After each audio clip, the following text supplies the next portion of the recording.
Welcome to Into the West, the Middle-earth SVG podcast. My name is Charles. With me today are Richard, Ian, and we have a special guest, Jacob. Hi, guys. Jacob is coming to us all the way from Australia, best known for his YouTube channel, Conquest Creations. Today, Jacob is joining us to talk a little bit about his local scene and the Australian meta overall. So Jacob, I know that Australia there's a big group of players and it's divided into regions. How would you describe the community over there? Yeah, the Australian community is a lot of fun. I guess the main attitude that I think applies to the Australian community, which is slightly different to other places, is it's less about winning and more about how you win. We have quite a few really big players in our community who have been playing ever since the game release, so over 20 years now. And they've won tournaments with every single competitive faction before. So they've really brought in this culture of, if you bring the most competitive thing and you win, yeah, that's cool, that's fine. But if you bring something unexpected, unseen before, and you win with that, that's way sweeter. And I think because of that, all of the new players come in and see all the really experienced players often playing kind of wacky lists, out there lists. That means that the new players come in and they go, oh, like this is the way we do it here. We'll bring these kind of out there things, these weird things, and see how we go with them. So because of that, I think we have very different typical army list scene than what you see over in Europe and America, where no one's really playing any net lists. Everyone's trying to bring different things to every tournament. And there's just a huge diversity of armies that end up winning tournaments. So basically you're just calling us tryhards. Pretty much. I'm calling you, that's exactly it. No, but that's actually really cool. Would you say that kind of applies to like the bigger, more competitive tournaments as well? Because like I would say in our case, we kind of have it separately. Like we have some events which are maybe less serious, and those are a lot more thematic and like for fun. But then like the greasy lists that you're talking about usually only come out in like flagship tournaments. There's probably a bigger inclination towards some of those greasier lists in the bigger tournaments, but still not to a great extent. And it still doesn't like necessarily mean that those greasy lists are doing better, because if you're taking a net list that's really good against most things, but someone takes something totally out there, you probably don't know how to go up against it. For example, we had I think it was a 65 player tournament, but that might be overstating it a little bit, where a guy took Ents and he came 5th place with it because he was just really good with his Ents. Yeah, that's pretty wild. I think that would be pretty unheard of in our parts of the world. Yes. Yeah, that one was pretty impressive for here as well. I just wanted to take a second to thank all our patrons. You guys are awesome.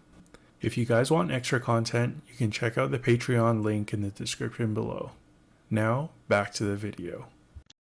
I just remember listening to like Green Dragon podcast and Last Lines of Noobs and Men, and then they're just naming off lists that I just never see in the tournaments over here. I'm just like, how do you win with those lists? Yeah, and I guess a big thing is that if you take a wild and crazy list that no one's ever played against before, or people have way less experience playing against before, even if on paper that list is not as powerful, like its stats just don't match up, the fact that other people don't know how to play against it is a huge strength that isn't seen in the writing of the list.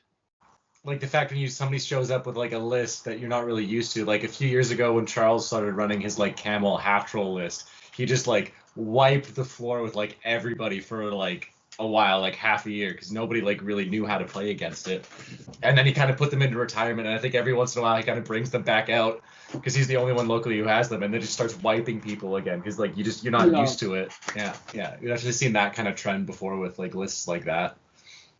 Yeah, Sean from the Last Alliance of Noobs of Men is running a list that it's seen a little bit, but it's Gildor with his Noldoran Exiles, and then just some beefy heroes generally from the Fellowship. So always super low model count, but super high might, super high resources, very tough to play against because there's not many other lists like that, and he's doing pretty well with it. I've also heard in Australia, your guys' terrain is a lot more abundant than maybe like in our metas or even in Europe. So do you think that also might play a part in which armies are taken? Yeah, I think it does. I think we try to, well, obviously we think we're the best because, we're we're Australians. And the rulebook says, 25% to a third of the board covered in terrain. So we aim for that. That obviously, helps having a community that's very old and has built a lot of stuff. But it definitely does impact a lot of the lists that do well. For example, Assault on Helm's Deep hasn't really, there's been a couple times where it's done all right. But in general, it's nowhere near as oppressive as it is over in Europe because there's going to be a building to hide behind, some rocks to hide behind, things like that. So that definitely contributes. And it probably knocks down some of the all shooting lists. I don't think that we had Rangers of Gondor winning. They might have won one or two tournaments when they first came out and didn't have to take the Frodo, Sam, and Smeagol tax. When I saw them winning tournaments after tournament over in Europe, whereas here that never really took on because there's enough terrain and enough people that didn't want to play that army. And probably another reason why Assault on Lothlorien might not be as dominant down there. Yeah, it is. It's definitely been seen, and I don't want to give it away, but we have a player practicing with it for some big tournaments at the moment. But those shooting armies aren't as popular. I think it's also probably a cultural thing. I think it's a very friendly atmosphere, and everyone wants to just get stuck in and kill each other, and no one wants to sit back and run away and shoot. So I think that's just how people want to play the game, and the experienced players have shown that you can just run in and have fun and win. You don't need to sit back and shoot, and generally that's not as interactive for both players. I think those lists are slightly more leaned away from. So over here on the west coast of Canada, we have kind of a friendly rivalry with the Americans down south.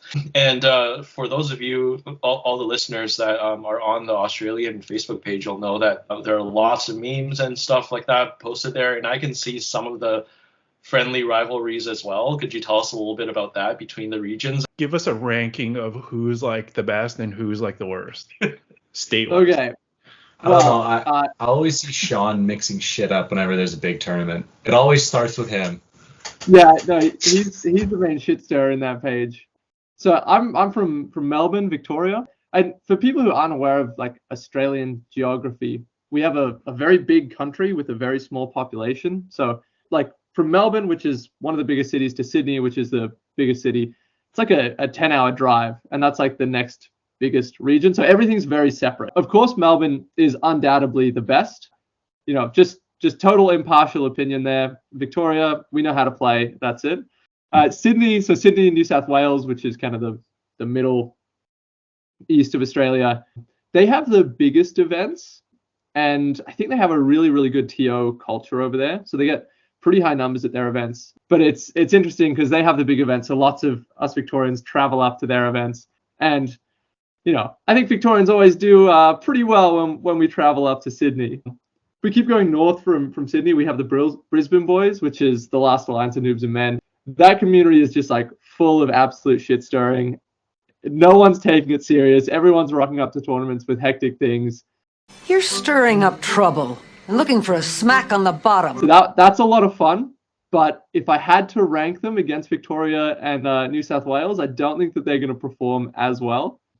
And then we also have Western Australia, which is they have a city called Perth. It's 4,000 kilometers away from us. So it's it may as well be a separate country. I know that people play tournaments over there. I know that they get decently big tournaments, but they're so far away that, they may as well, I don't know anything about them. So I need to get over there at some point.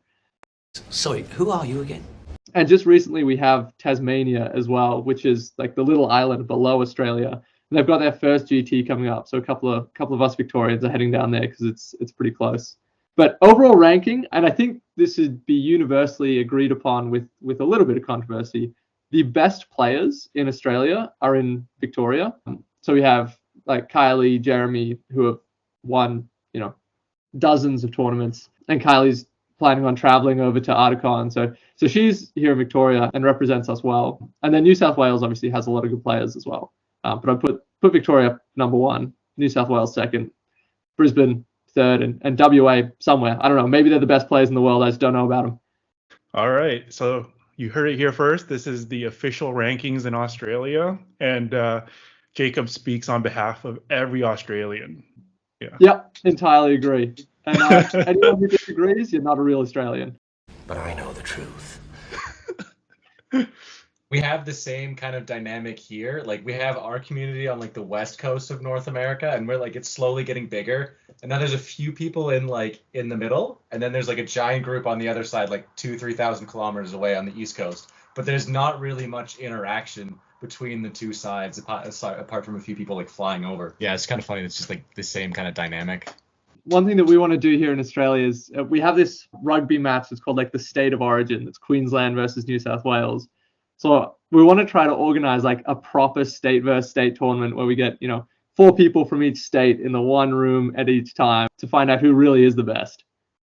All right. So one final question. Jacob, can you also touch on, why the MESBG content creator meta in Australia is so dominant? Yeah, that's an interesting one because there's quite a lot of channels coming out of Australia. I think it's like a network effect. When you see some mates starting up a channel, then you're like, oh, I'll give that a go as well. So kind of the more there are, the more people that think it's cool and want to do it themselves, and that grows. And I obviously started after talking to Lockie from Zorpazorp. So he, like, without talking to him, I wouldn't have started. And then in the early days of Conquest Creations, Sean was with me a lot, and then he moved up to Queensland and started his own thing, and then met up with some of the Queensland guys who saw him doing it and started their own things as well. But we're certainly putting out a lot of content from Australia for our very low population. Do you want to plug your own channel a bit? Tell us a little bit about what's going on over at Conquest Creations these days. Yeah, absolutely. It's exciting times for Conquest Creations at the moment. We haven't put out as many videos recently, but that's about to change in a big way. So we've done a few Kickstarters, Kingdom of Saxonia, Kingdom of Direct Deep, that have done really well. And because of that, I'm actually going to be able to put a lot of time into Conquest Creations. So for the next 6 months till the end of the year, I'm going to be working on it, not quite full-time, but relatively close to full-time. So the goal is to be getting out, at least a video a fortnight. So hoping to do kind of a battle report a fortnight, and then some like dialogue videos in between there, and hopefully eventually like branching out, showing some terrain, getting into army building, all this stuff. So really growing Conquest Creations from what it is now, which is, a video once every couple of weeks, to something that people can check in on every week. Jacob, thank you for coming on to talk to us about Australia and the meta over there. Thank you all for watching this video, and see you next time. Thanks for having me, guys.